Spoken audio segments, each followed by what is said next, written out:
Hoje é o nosso terceiro dia da nossa campanha, Semana da Unção, né? Terceiro dia da Semana da Unção. E o que é hoje mesmo, irmãos? Unção para restauração da família. Unção para a restauração da família. É sobre isso que nós vamos falar nesta noite. Eu quero convidar você a abrir sua Bíblia no Evangelho de Mateus, capítulo 1.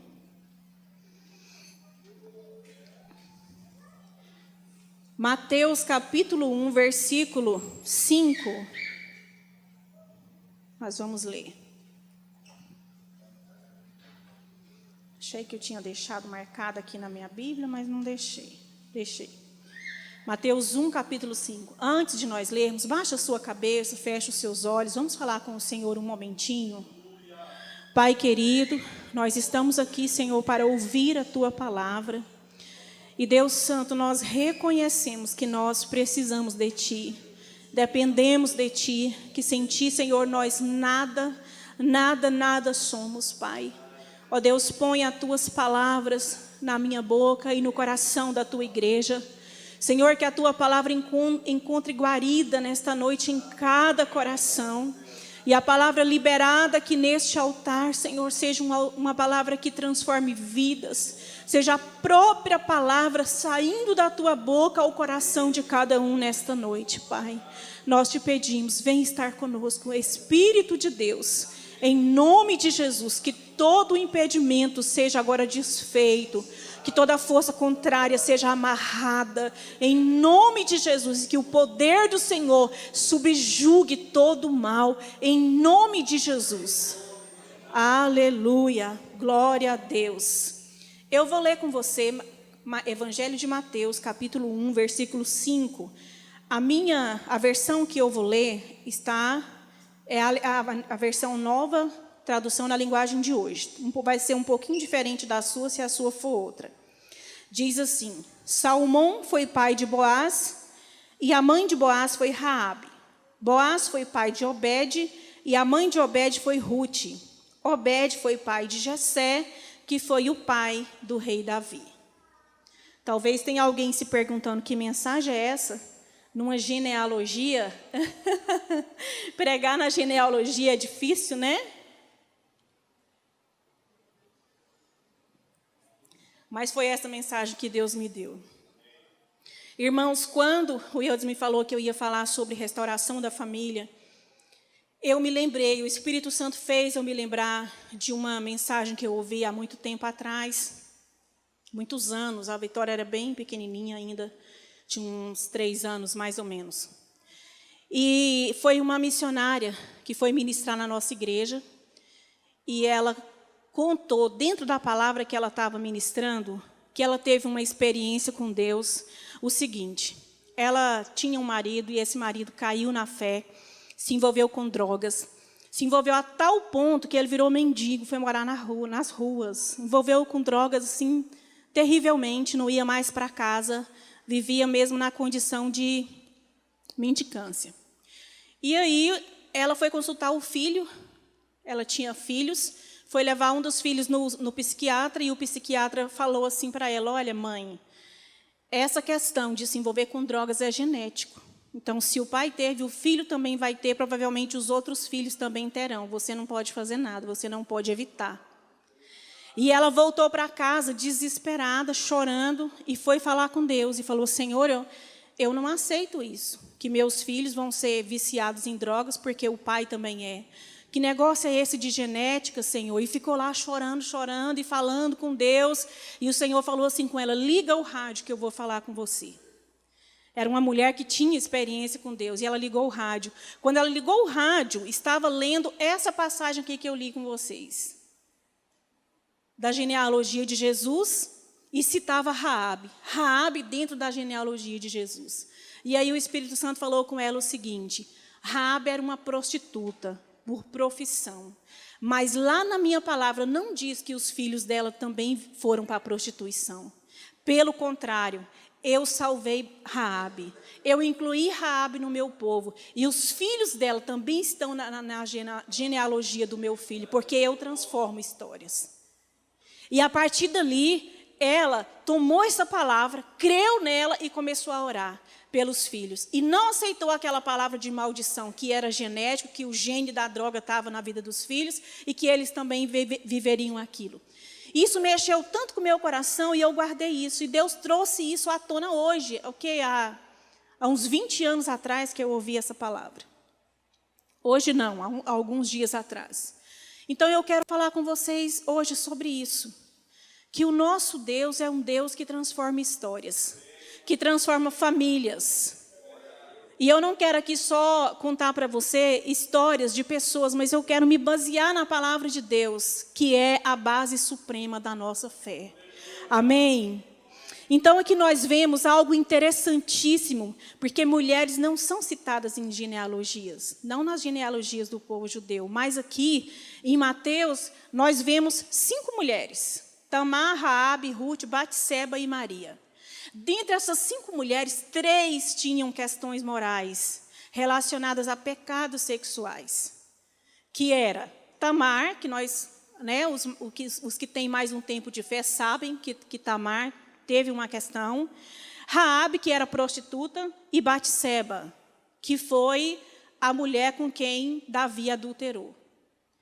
Temos uma estrangeira, porque Deus não faz acepção de pessoas, e temos Maria, a mulher bem-aventurada, cheia de graça, que foi escolhida por Deus. Então eu quero dizer para você aqui hoje, que se você veio de uma família com histórias trágicas, Deus não faz acepção de pessoas. Eu quero que você guarde isso no seu coração. Deus não faz acepção de pessoas. Ele escolhe aqueles que não são, para que sejam, para que o nome dele seja glorificado. Então, se você vem de uma história de tragédia, de maldição, de coisas que não deram certo, né, de sofrimento, de ciclos de derrota, Deus pode mudar a sua história. E foi essa a intenção de Deus quando Ele incluiu essas mulheres aqui que viveram pecados sexuais e que estão na genealogia de Jesus.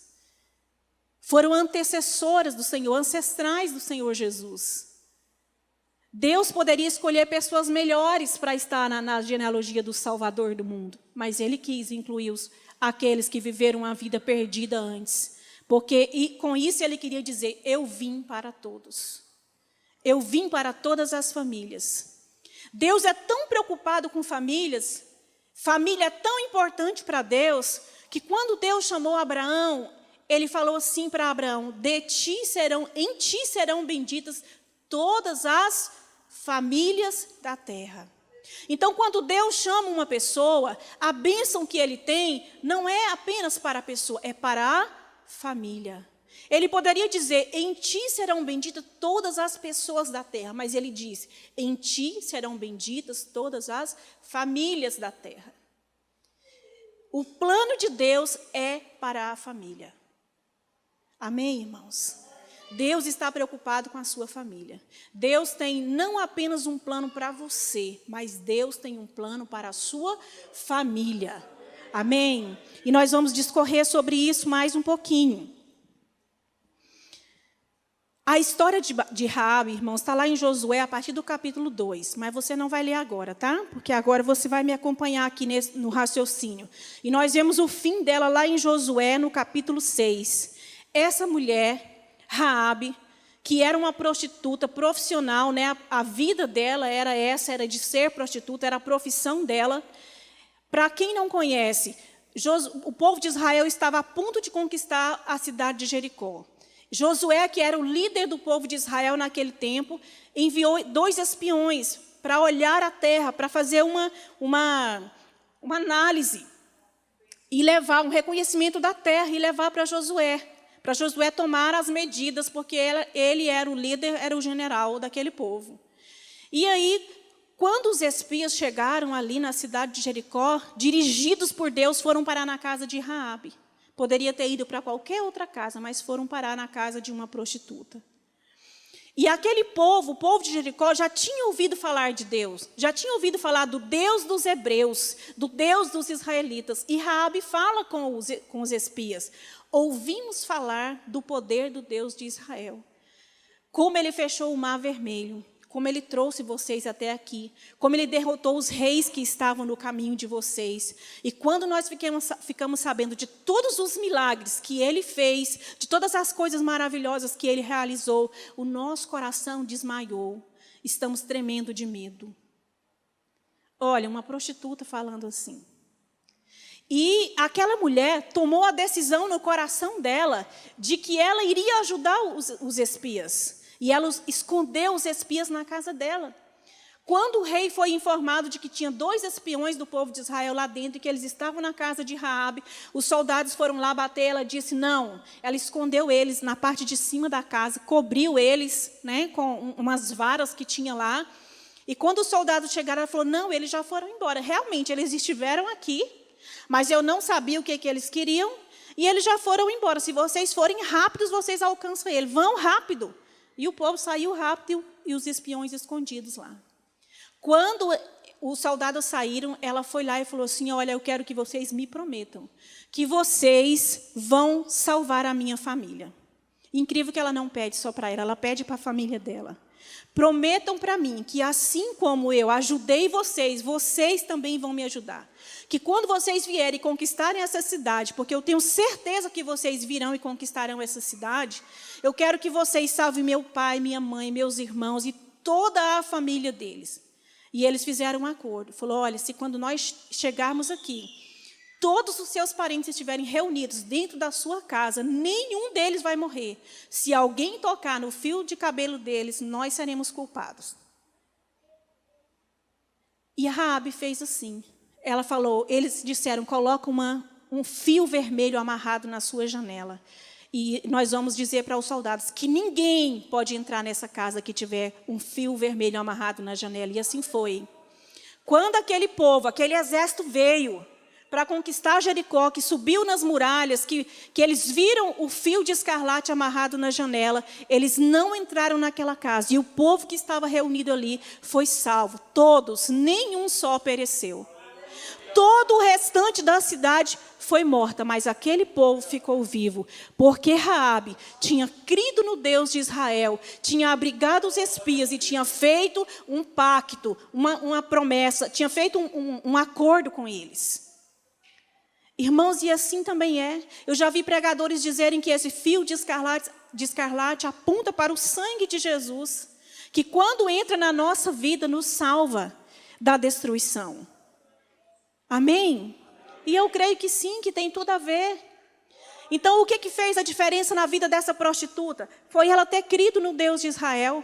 Foi ela ter ouvido falar das coisas que Deus tinha feito. Ela tomou aquilo como verdade, quis crer nisso, resolveu crer nisso. Resolveu fazer o acordo para que a sua família fosse salva. E assim aconteceu com ela. Então, qual foi a primeira atitude de Raabe aqui? Foi crer. Crer no Deus de Israel e depois buscar a salvação para ela e para a sua família. Amados, quando ocorreu a destruição de Jericó, Raabe foi tirada de lá com todos os seus parentes vivos e ela foi introduzida no povo de Deus. Ela se casou com um homem israelita que se chamava Salmão e teve filhos. E assim como eu disse para vocês, os filhos dela não se transformaram em prostitutos ou prostitutas, pelo contrário. Começou uma nova geração, uma geração santa.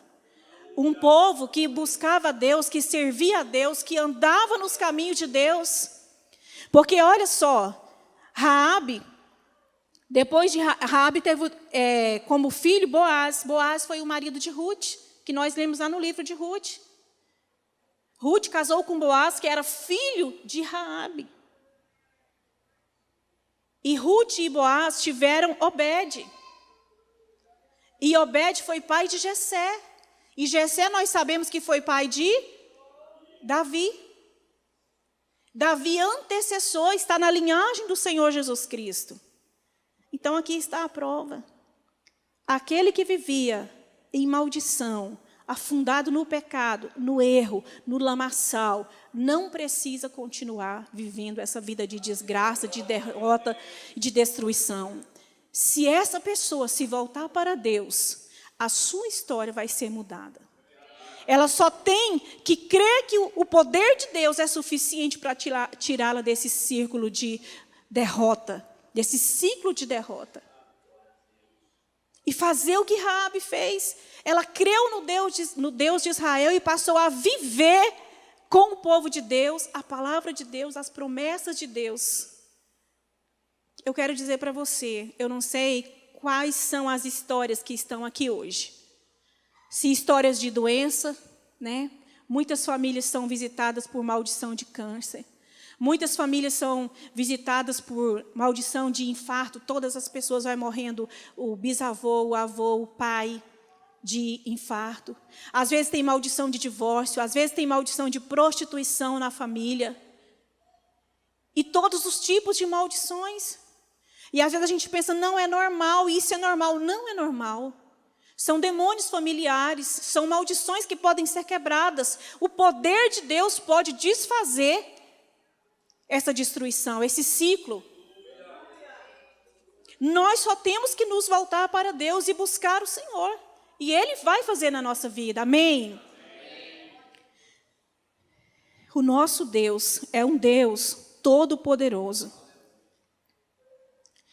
Irmãos, se você tem histórico de pecados sexuais como tiveram essas mulheres, Batseba, que foi o adultério, Raabe, que era prostituta, Tamar, que viveu uma situação de incesto, uma relação ilícita dentro da família. Se você tem um histórico desses, você só tem que se voltar para o Senhor e dizer, Senhor, não quero mais. A partir de mim isso não vai mais acontecer. Porque o Senhor agora está na minha vida. Porque agora eu sirvo ao Senhor. E também o mesmo para quem tem histórico de doenças graves, de divórcio, de crimes violentos, de abuso sexual, de estupro na família. Todos estão englobados aqui, irmãos. Qualquer uma dessas histórias pode ser mudada. Basta nós termos a atitude correta diante de Deus. Seja qual for o seu histórico, Deus pode mudar, como mudou a vida dessa mulher. E eu quero dizer para você que Deus mudou a minha história pessoal. Eu sou de uma família, meus pais tiveram 6 filhos, o mais velho era um homem, ele está vivo. E depois 5 filhas, eu sou a 4ª filha. Então lá na minha casa começou assim, a filha mais velha ficou noiva, e um dia antes do casamento ela fugiu. Agora, por que uma noiva, me deu uma alergia aqui, irmãos, ou é de nervoso, não sei, uma coceira? Por que uma noiva foge antes do casamento, um dia antes do casamento? Vai entender, né? Foi uma vergonha, uma dificuldade para os meus pais, porque eles tiveram que sair desconvidando as pessoas. Já pensou? E aí a minha segunda irmã, a segunda filha, ela resolveu que ela não queria mais ficar presa dentro de casa, porque ela achava que meu pai prendia muito, meu pai tinha rédea curta. Falou, não, eu quero viver minha vida do jeito que eu quiser. E aí foi para a casa do namorado. Só que o namorado não queria nada com nada. De noite ele fugiu e deixou ela sozinha lá com os pais dele.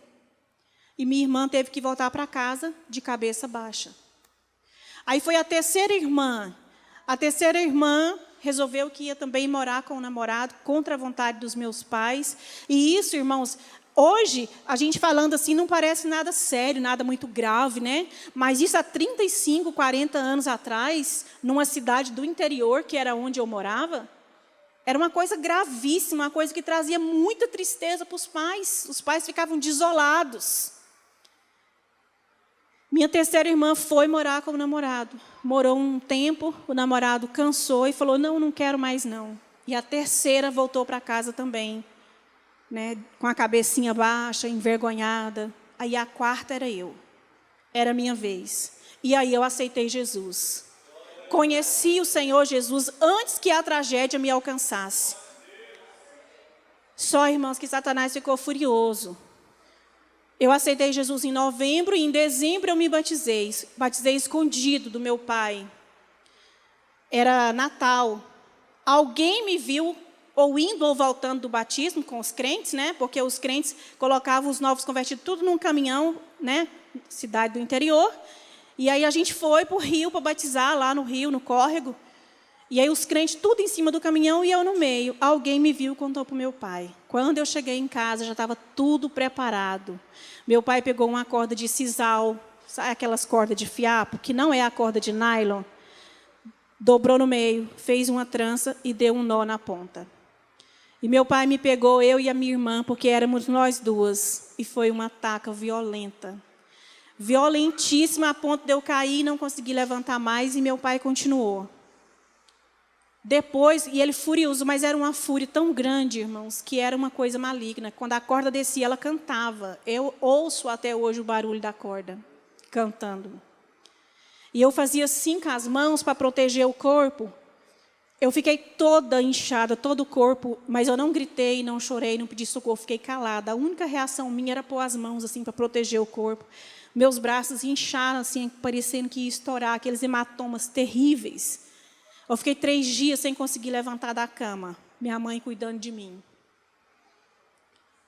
E aí, quando eu consegui recuperar, que eu fiquei boa, foi uma história longa, uma história cheia de muita coisa. Mas no primeiro culto que eu fui depois disso, e meu tempo é pequeno, eu não posso contar para vocês agora, uma outra oportunidade.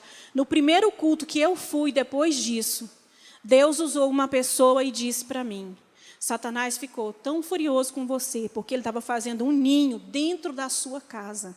Havia um ninho de serpentes lá dentro, e porque você me aceitou, ele teve que retirar o ninho dele. Irmãos, e é assim conosco. Eu estou contando isso aqui para você hoje, para que você saiba que você com Jesus, na sua casa, na sua família, você é maioria. Que Jesus na sua vida é tudo que você precisa para que as maldições sejam quebradas.